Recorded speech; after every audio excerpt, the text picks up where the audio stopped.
Excellent. So the topic today is maintenance of parking structures. And so we'll be doing some housekeeping.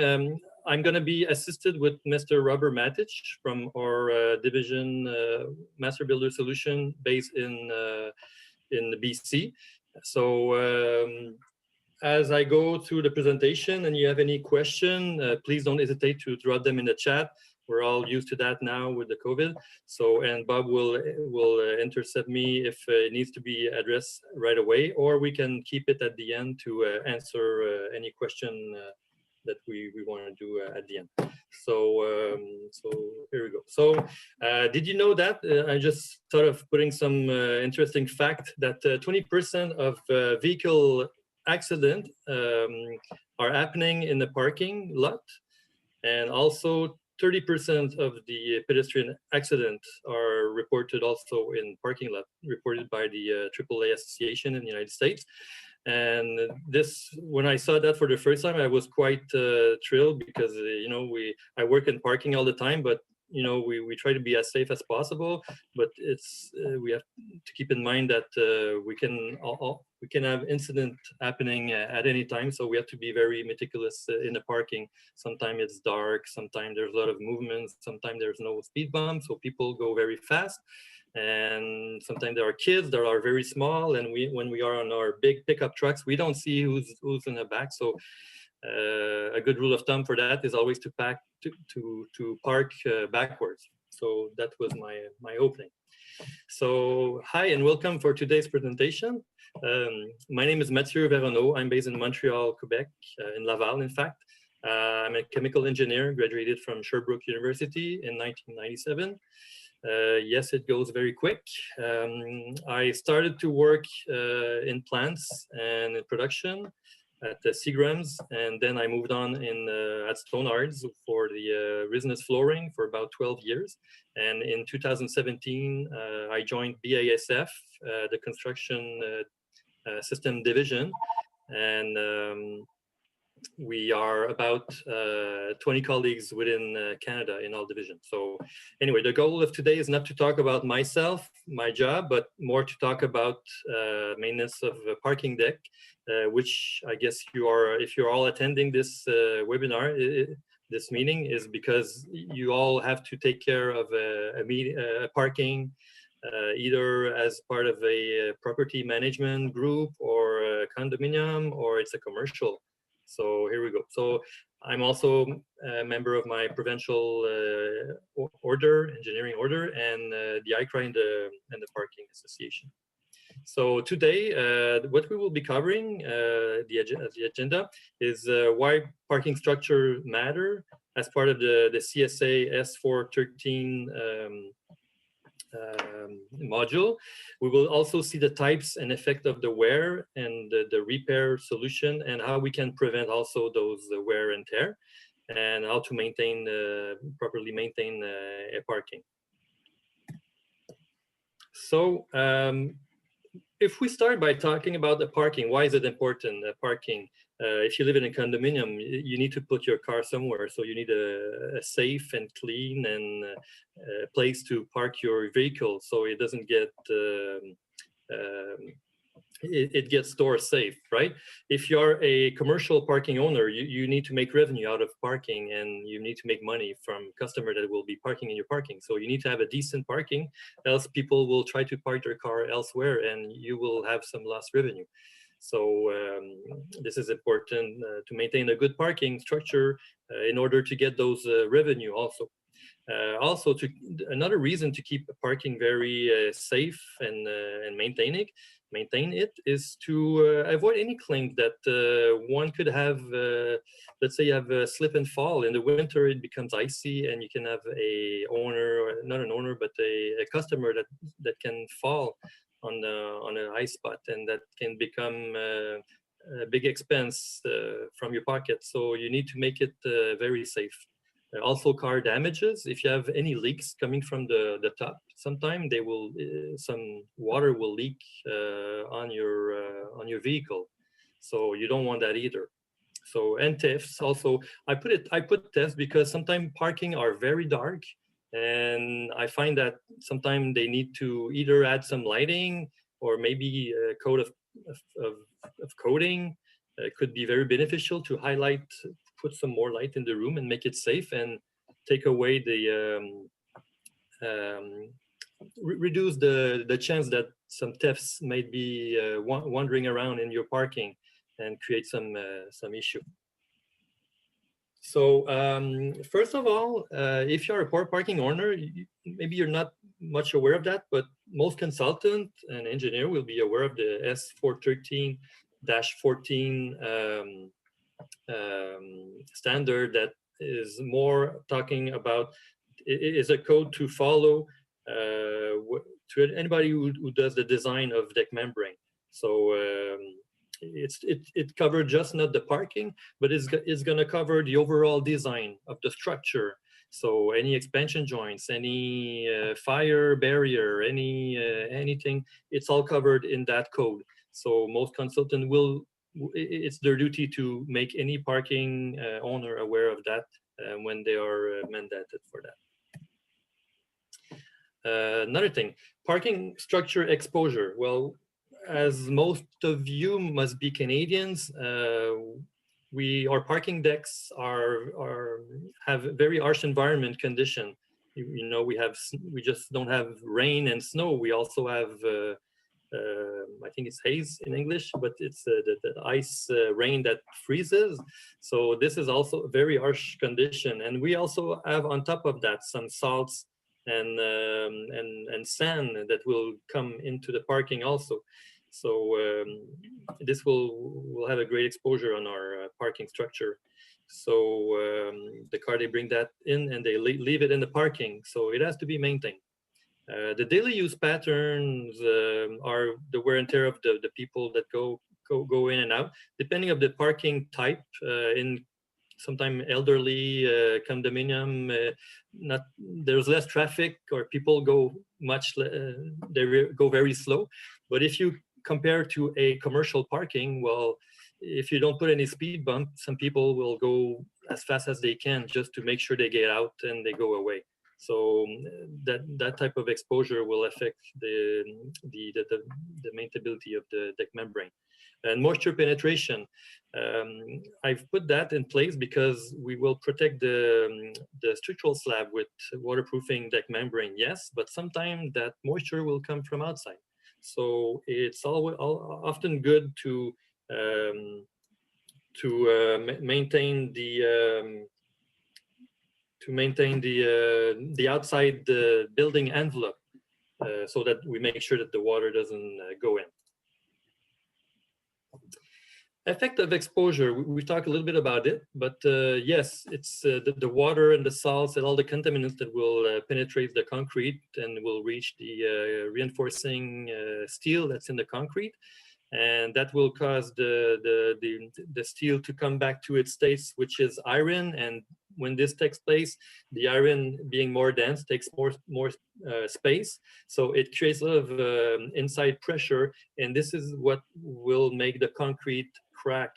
And when a concrete crack, then water has easier way to go in, and this goes logarithmic. So it's always to keep in mind that concrete will crack someday. That's no matter. So it needs to be protected. So yes, we have the alkalis, we have the salts and the acids. I think up till that point, we're all on the same page. But there's also all other sorts of contaminants that will come into place that one might not be thinking of as I speak. But you know, the stones and sands that are thrown on the streets, well, the car will bring that inside. And when that creates puddles of sand, it can become an issue to wear off the coating faster than its planned performance. Also, the antifreeze and the fuel and the grease coming from the car. Some people will go and have their car shooted with oils to make the car less rust prone, but sometimes they will park in your parking, and that will go on the floor. So that oil is going to be a slip fall issue. It needs to be cleaned out. So this is what to consider. The grease also, grease from food, from, I don't know, burgers, fries. When you go in a parking, you see all sorts of chain food, fast food chain, you know, all sorts of coffee mug, Tim Hortons, McDonald's, everything. It's always there. Sunscreen lotion. Well, we don't think about it, but we go in public parking, some families will put some sunscreen on their kids' skins, and sometimes it'll drop on the floor. So we need to clean that also. And urine, yes, urine. It's strange to put that, but I'm sure you've gone in a parking and you suddenly in a hurry, you say, "Oh, what's that funny smell?" Well, sometimes people they find a bathroom in your parking, so that needs to be maintained. So that's all unsafe condition for customer or for tenants. So it needs to be maintained. Here I'm dressing up a periodic parking survey that tenants and owner can be using. And this is something that even the maintenance team, your maintenance team can do without involving a consultant. So first, what we do when we do those surveys is then we're going to be starting by looking at the concrete. Well, in the parking, pretty much everything is concrete, right? So we have to look at any concrete condition, any reinforcing steel that are corroded. Sometimes that corrosion will stain the concrete and go through. Spall concrete. This is the phenomenon of you know, a joint or a cracks that's opening with the time as the wear goes on, as the vehicle passes over a crack. Well, the crack will open slightly a little bit. This is why in the big surface chain like Costco, Home Depot, they will put a joint filler in those joints to make sure that the joint doesn't open, keep on opening, and that product supports the weight of the vehicle that passes over. So, but in parking, we don't use that technology. We use a different type of sealant that we will apply the deck coating on top of it, which are the traffic bearing coating that we can inspect. Efflorescence, that's also some salts that will come out from the concrete with the phenomenon of when the concrete is getting moist, and when it dries, then it brings the salt of the concrete outside, and it creates some whitish residue. Never clean that, by the way, with very high pressure, because you will just put those salt in, and you just want to take them out. Crack, anti-slip loss. Sometimes the deck is slippery, so that's something to be addressed also. Drainage, yeah, sometimes lots of the time I find that maybe it's not in the design part, but in the construction step, what happened is that sometimes the slopes are not done properly, and that creates a lot of ponds. And those ponds, when the water goes on it, well, guess what? It becomes an ice rink. So that's something that we want to address also. Drain cleanliness. Also, I often see some drain, trench drain or small 2x2 drain. They're all plugged up, so that needs to be cleaned also. Next, after looking at the floor, we look at higher surface. So beam girders, support columns, we have to look for pretty much the same also. And the walls also, and the expansion joints and the guardrail. So I think you've had the time to look into this, and so those are other type of places we can survey. Now I'm bringing to you something that's taking place in the province of Quebec. It's the Bill 122 from the Régie du Bâtiment du Québec, the RBQ. They put a bill in place after, I don't know if you recall, many years ago, a building downtown Montreal had outside of the building, it was a big tile that was part of the outside wall. It fell on the head of a tourist, and it killed her. And so that raised some concern, and with the parking, sometimes that raised down one step, and this is where there is some people get killed. So with that, there was a bill put in 2013, And that bill is for all multi-story facade and parking lots. So that bill is subject owner and operator of building and parking to have their structure verified every year by them or by professional every 5 years. And they need to hold on a register where every repair they do, then they take notes, or any picture they take, they keep this in that register. And when something is not right, they need to repair it. So I've put the link down there. I think my colleague Bob will cut and paste it in the chat. If you if that doesn't get done, then you can always text me or chat, put your email in the chat and requesting that link, and I will send it to you, no problem. So that bill, what's Bob? I just posted that link on the chat. Okay, thank you so much, Bob. I don't see the chat going on because I focus on my presentation. Thank you so much. So excellent.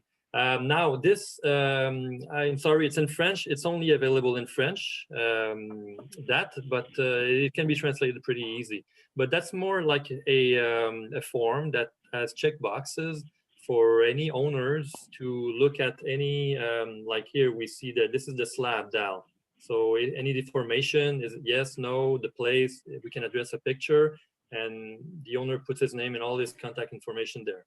As far as the top surface of the slab, is the deck coating worn without, it can be asphalt, it can be tin resinous base coat.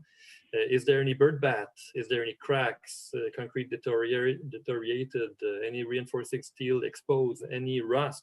So, and it goes on. It has 2 pages, and same thing for the underneath of the surface. So, is there any humidity trace, water infiltration that we can see that's occurring? Is there any fluorescence, anything? So, and same thing for the walls and the beam and the girder and the expansion joints and the drain. So it's pretty much a basic checklist. I think it's very convenient for owners to use that. So now, type of repair solution. So when we've done that inspection, well, guess what? Next thing is if something needs to be addressed, then we need to fix it, right? So here I'm going to be proposing, not proposing, but discussing about the product that are being used for those. So what we start with often all the time will be the concrete repair. So we see the guy on the right, he's using a vertical and overhead concrete repair product. So it's a product that will be very thick and will keep its consistency, non-sag, and it's not gonna fall down on his face. So this is a product that they use to repair the top, the underneath of a slab.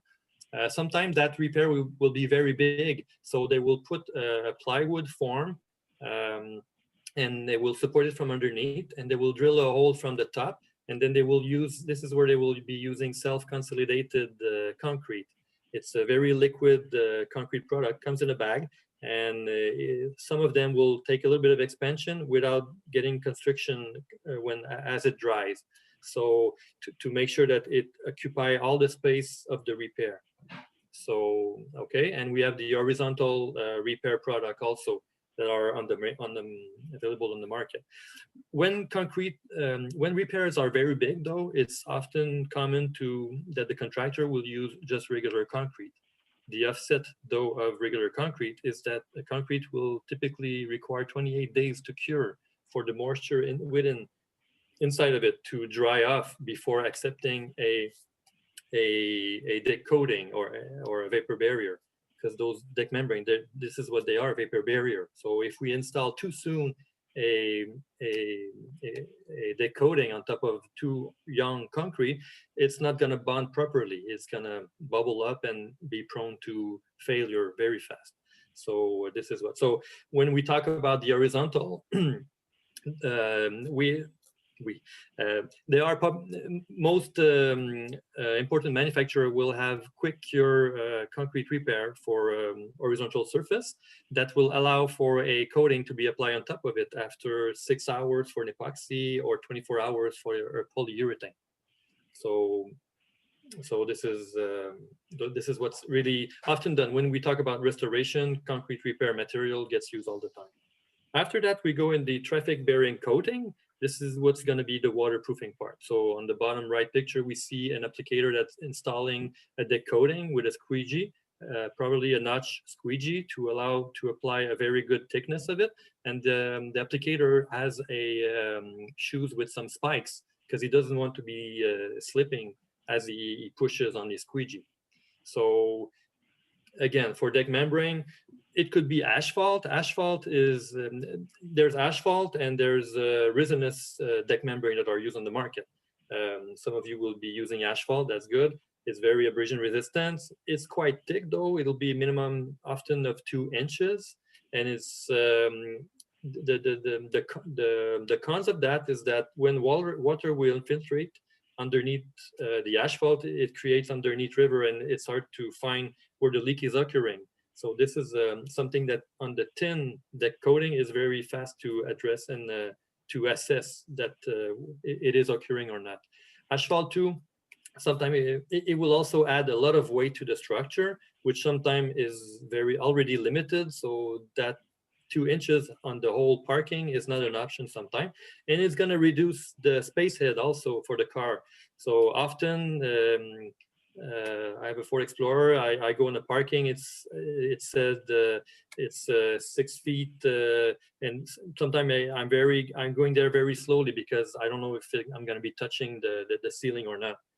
So this is the for asphalt. When we go about thin deck membrane, most of them polyurethane. The good thing is that it's very thin. It doesn't smell. Yeah, asphalt will also smell very bad. It's going to smell bitumen. So that doesn't happen when you apply very quick curing polyurethane deck membrane.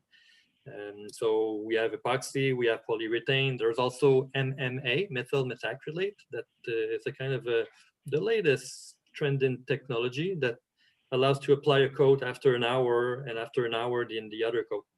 Although some manufacturer that I know have very quick product in the polyurethane technology, which will allow the next coat to be applied after an hour or 2 hours or 3 hour maximum. So sometimes you don't need to use expensive MMA solution. You can do it with the regular polyurethane. It's going to be fast still. And there's also the one component. The one component is more an old technology of deck coating that's mostly now still used, but for outside parquet because it has a very high smell, high odor. That odor is becoming from VOC, so volatile organic compound, which, by the way, in the two components we don't find a lot of VOC. The other product that will be used when you maintain structure is also the joint sealant. So we have self-leveling sealant for the floors, and we also have there's also non-sag sealant that will be used for the verticals, or let's say the upturns of your parking deck coating. Sometimes we'll have a 100 millimeter or 4 inches high coat along the wall. So self-leveling sealant cannot be used in that joint if a joint goes in the wall. So we use non-sag for that. Underneath wall coating, may I address your attention that the fact that we're talking about coating, we're not talking about painting, because painting is more when you paint in your home. It's more thin. It's going to be in the thickness. It's 5 mils thick, so it's quite very thin.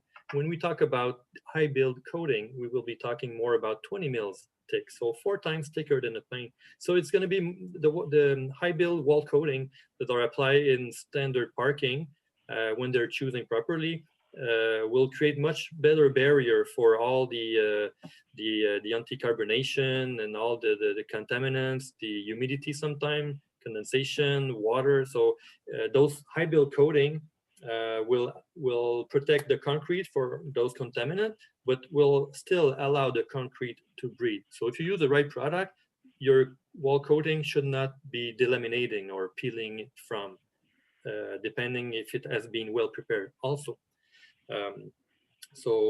The wall coating is much more than a paint. Please just keep this in mind.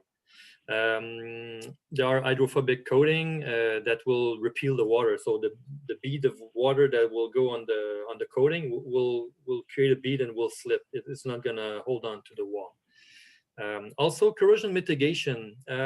This product is used mostly for slab on grade, as it doesn't really require a deck coating for it. Sometime in condominiums, the tenants that are on the lower ground will be jealous of the people above them that has a nice colored, easy to clean floor and not humid at all. So they will be asking for something to be applied on their floor. So a silent sealer is often used to protect those slab on grade, and it's also used on a precast deck that does not often always required a deck coating. This is just an example of a product that I'm aware of that improve the lighting. So it's called a highly reflective water-based 100% acrylic coating for interior parking structure. So being acrylic, it doesn't smell a lot and it dries quick. And some product like this one, or some product will not require any primer or will not require any block filler at all. So you can apply that 2 coats almost back to back. So it's very easy to apply, very cost affordable. If you are an owner and you need to enhance the lighting and you are thinking of adding some lighting fixture, I mean, I would highly suggest that you try to apply a highly reflective coating and see if you really need that added lighting fixture. And if it doesn't serve the purpose, then at least it will have that you are expected or thinking of reaching. You will need to maybe just add a little bit of fixture, but it will have helped a lot, and it will make your installation cleaner. In the ASTM, American Standard for Testing Material, it's a norm that the E1164 will test the light reflectance. And when we compare light and dark concrete, which the light reflection index is only 27 or 52%, well, the high build coating, light reflected, is 88%. So it's quite a big improvement when you use that. What we have to look at too is in parking, when we do maintenance, is the expansion joints. Most of those physical expansion joints are mostly used in parking that are, I don't know, about 15,000 square feet. Above that, we start on the same level. We start talking about maybe using an expansion joints that will allow that gap to be moving, and that expansion joint will keep the joint watertight. This is what you're looking for. You don't want any water to drip by the expansion joints on the tenants underneath. So yes, we can, in parking, we can often use the quick and dirty solution, which is just a backer rod and a sealant. But usually when it's above 1 inch, we will be using a professional expansion joint. So they can be just a santoprene, a neoprene, black gland that you see there in the middle that looks like an honeycomb. It can also be heavy-duty metallic systems that are bolted down or pre-compressed foam. Those are technologies that we often see. So we are at the part where it's a big quiz. I think it's a trip to an island of your choice before the end of the week. Just kidding. No, I just thought putting a quiz for you guys. There's no prize to be won, but just to see who's still listening, who's not sleepy. So the question is for everybody, and please type it in the chat. What are the performance requirements of an expansion joint? Can you please put in the chat what you think that it is for, please?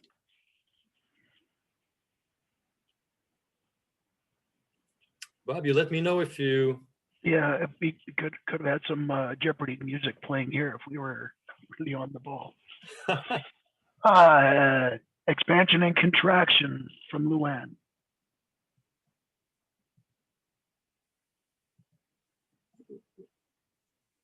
Mathieu, so what? Allow isolated movement in 2 sides of the joint. Flexibility. Yeah. Oh, okay. I can see those now. Okay. Louis later movement on the two side. Anybody, please chime in. I mean, it's technology is there. Please let's chat a bit. All right. Waterproofing.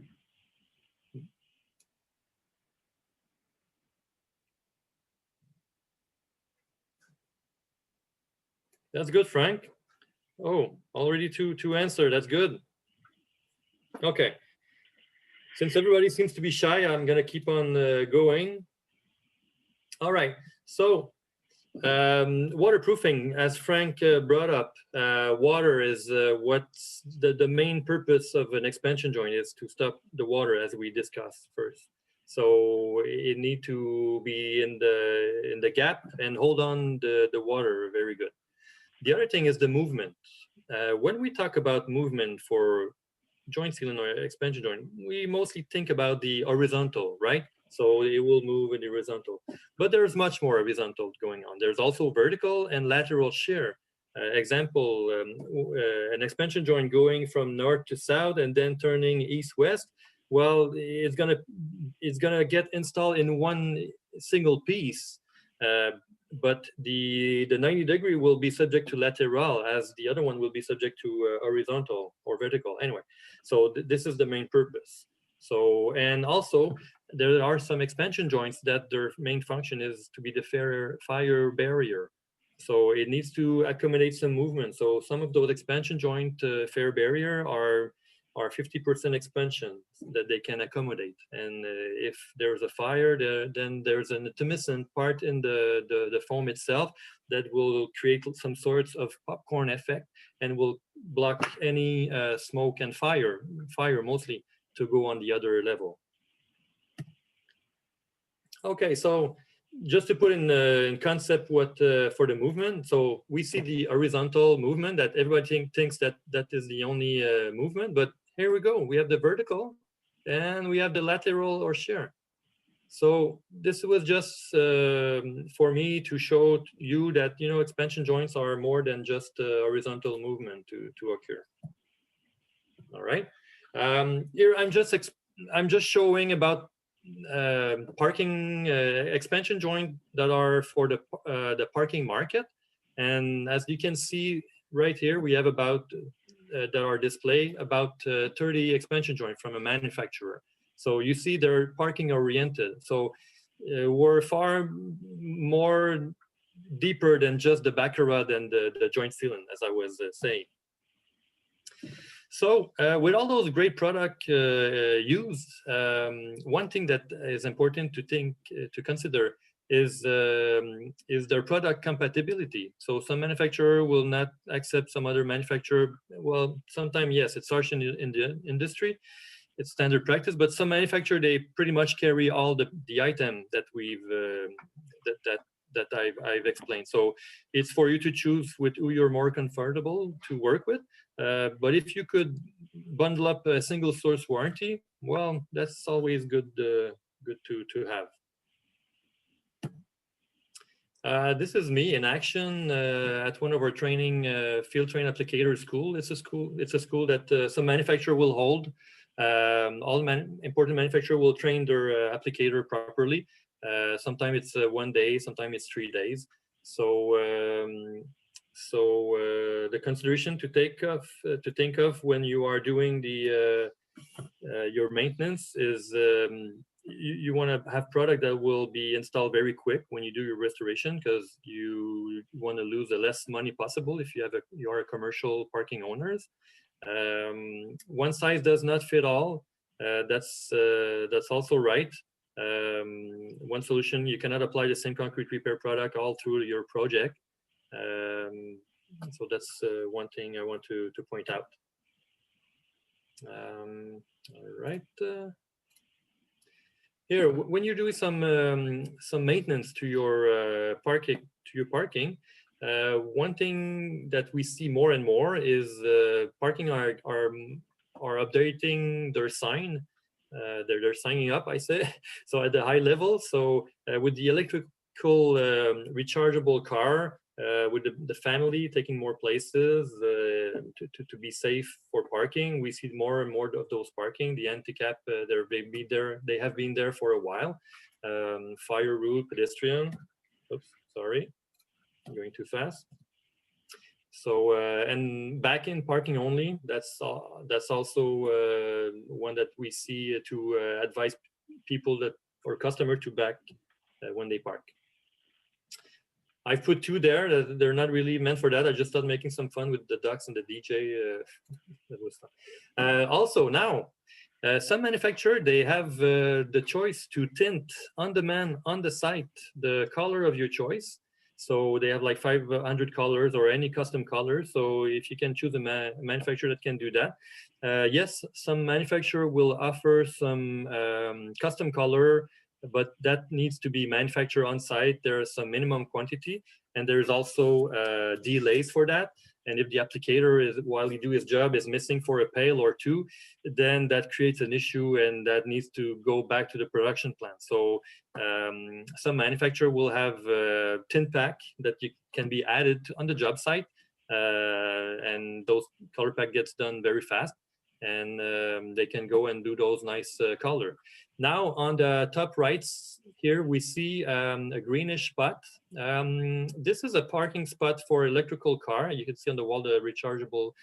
So the old way to do those parking stalls was by the lining contractor, but it was not really.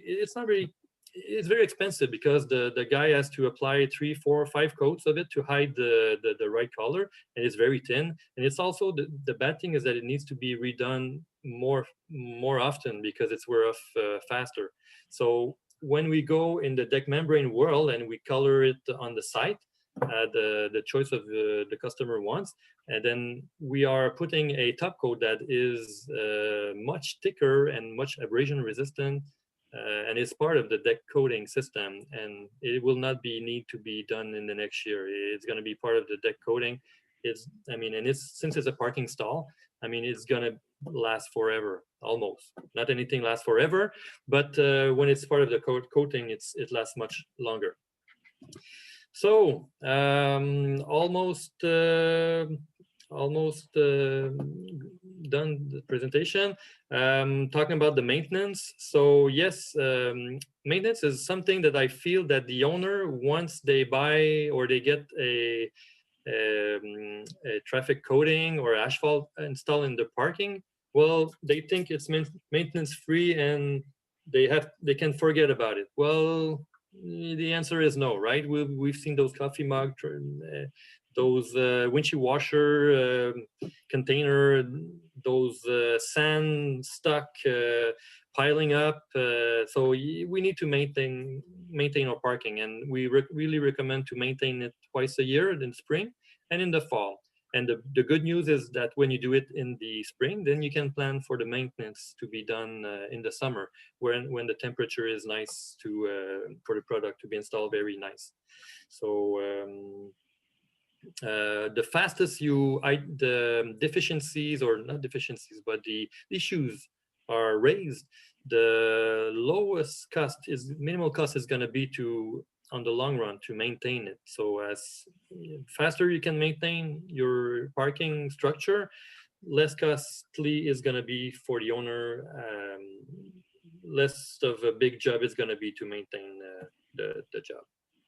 So to prevent the damages, what we recommend is to, a lot of the parking, they have a sign at the entrance where it says that no studded tires are accepted, mostly in Canada. We often see that those tire spins on the top decks. Sometime in the winter, the top decks will be closed. That's something that prevent from extra snow plowing, if it can be done. Cigarette disposal, people they throw their cigarette butts on the floor. Middle stuff we talk about, and speed bumps. Speed bump will help a lot to not only slow traffic, but also add life to your membrane, because it's going to be less subject to abrasion. But also another thing is it's going to be much safer for the pedestrian. So if you can put some speed bump, we highly recommend that. combined with some speed limits, and that's going to help you a lot to maintain your parking and to have your parking deck life expectancy go way beyond. Snow and ice removal is something that we all concern, and yes, it's necessary sometime. And blades are causing a lot of damages to those very thin deck coating. Not so much to asphalt, but we talk about the pros and cons of both. We often see that those snow plowers contractor have been driving for 36 hours.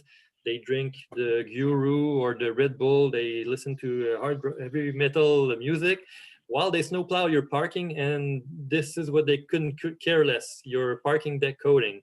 Well, you have to make sure that you put in the contract that they have to have some minimum, you have some minimum expectation from them. We will recommend the blade to be at an angle on either silicone or some kind of skaters,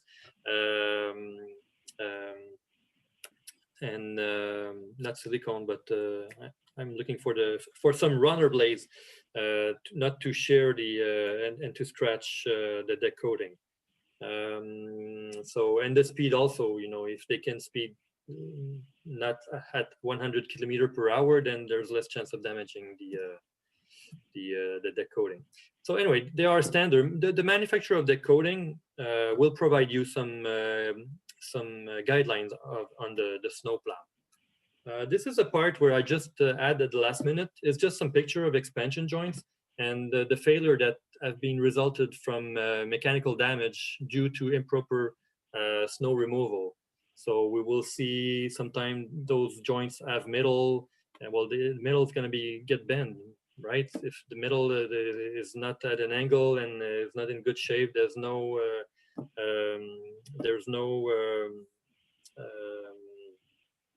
snowshoes, and it's going to damage it. Same for the elastomeric expansion joint. Here we see some more damages that can create also safety issues. So, all right. How much we doing on time, Bob? How long we have left? You should get close to the end here. Okay. So proper snow removal techniques are very good. This is an example of a maintenance guide that any good manufacturer will provide you a maintenance guide that will help you to to maintain how to use the salt, and also how to clean it, what type of product, how to use it. So we talk about the removal of the standing water too. The drainage system needs to be clean because sometimes too much water on a very thin polyurethane membrane will kind of make it soft, and once it's softened, then it can get damaged very fast.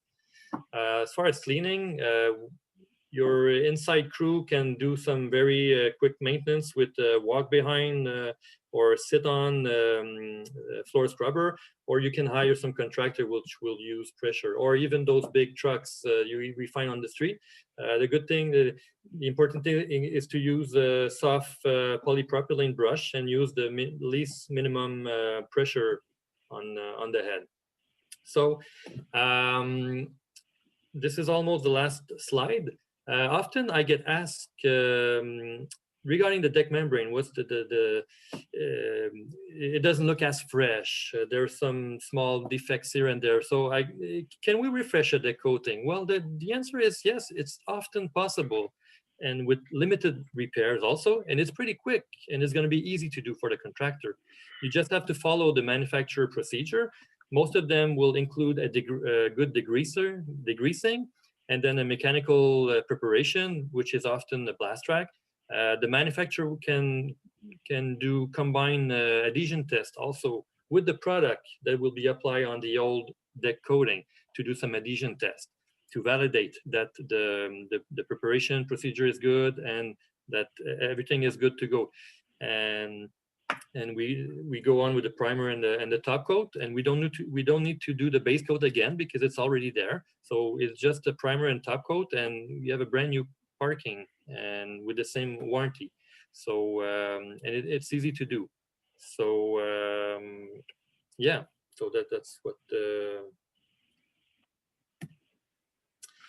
So as for summary, the thing the big takeaway here is for any owner of parking system, any parking, is to have a minimum of a minimal maintenance plan in mind, right? That can assess if there is any deficiency or repairs to be done. And the sooner they can be done, the better it is, the cheaper it's going to be. And any owner should budget to do and allocate some money to do some inspection and also to do some repairs. And keep in mind that corrosion never sleeps. And yes, in this uncertain time that we've been hearing since beginning of the year, we're all kind of looking for the solution to arrive with the vaccine soon. But you know, with the time we are now, there's never been a better time to maintain your parking, right? Because they're mostly empty, mostly the commercial. So I say go get a professional consultant if you need. Plan some visual inspection, maintain your parking, and there it is. So this is my last slide. Just to let you know that for the company I work for is Master Builder Solutions, and those are my colleagues. I'm in the middle top section with the construction hat, but this is all my colleagues that are there to assess any customer help in any parking, any building, any concrete repair, sealant, water repellent, wall coating, expansion joints, and deck coating. So if you have any question, the phone number are there. Don't hesitate to reach out to me. I'll guide you to whoever of my colleague is in your area. I'll be glad to answer. So we can open the question in the chat, or anybody wants to ask a question, unmute yourself, please.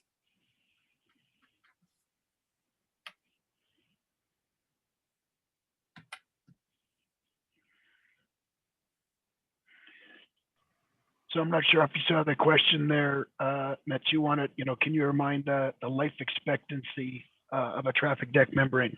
Yeah, well, that's a good question, and I don't have the real answer.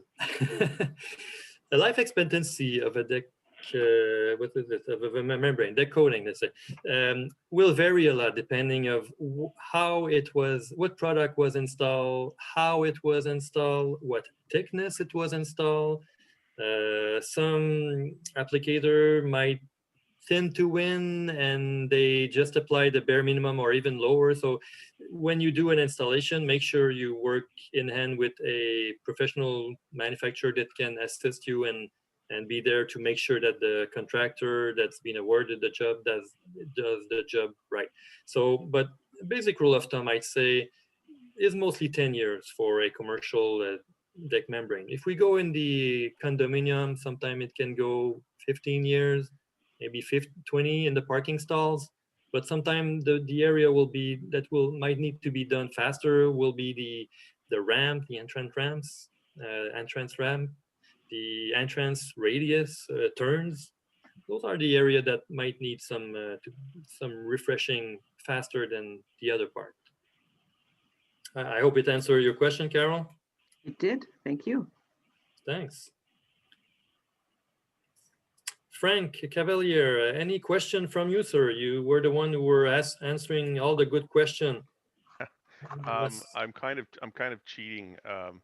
RJC, the company I work for, does restoration of parkades and not application, but we do the design of waterproofing systems and so on. So I have a bit of insider information. I do have I guess a question or maybe just a comment. Obviously you're talking about thin systems. Yeah. What we do here, sorry, I'm from Edmonton, Alberta. Edmonton, yeah, you work with Sean. We get lots of snow and lots of cold. Yes. And typically, you mentioned top decks of parkades.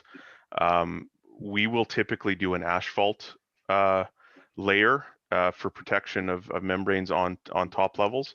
And that, of course, is because of snow plowing. Yeah.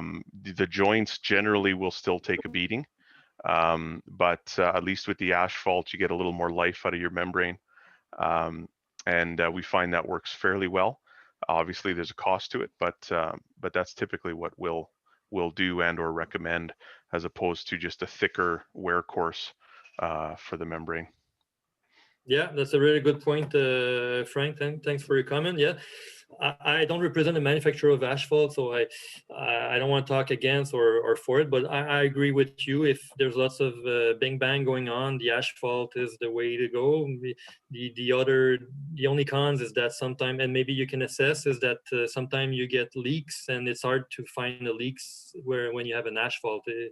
Can you Yes.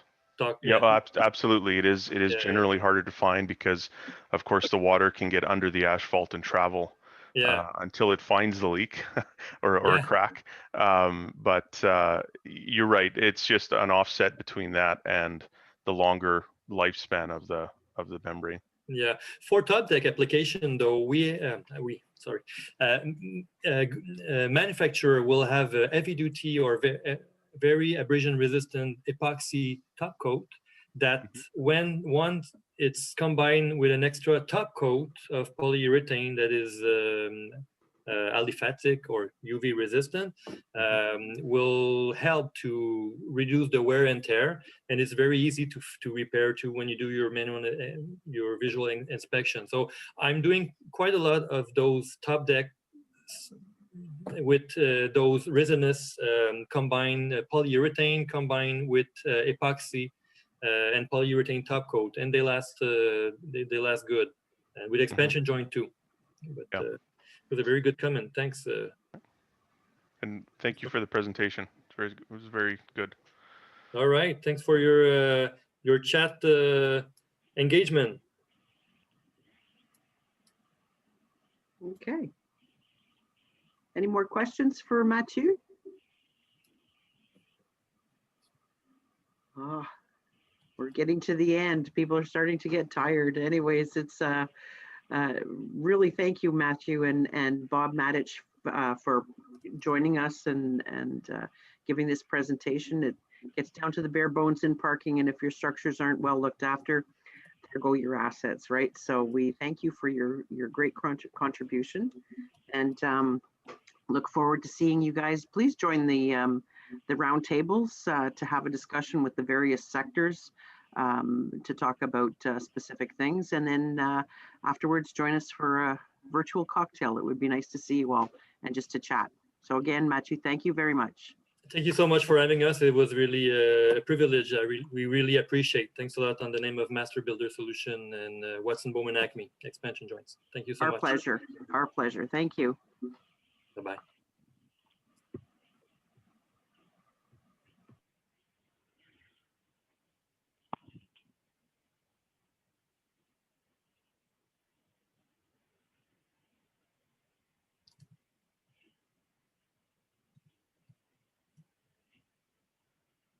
If anybody has some question and wants to ask them, I'm there available. I'm not gonna disconnect right away. If anybody has some question, don't hesitate. Just unmute yourself.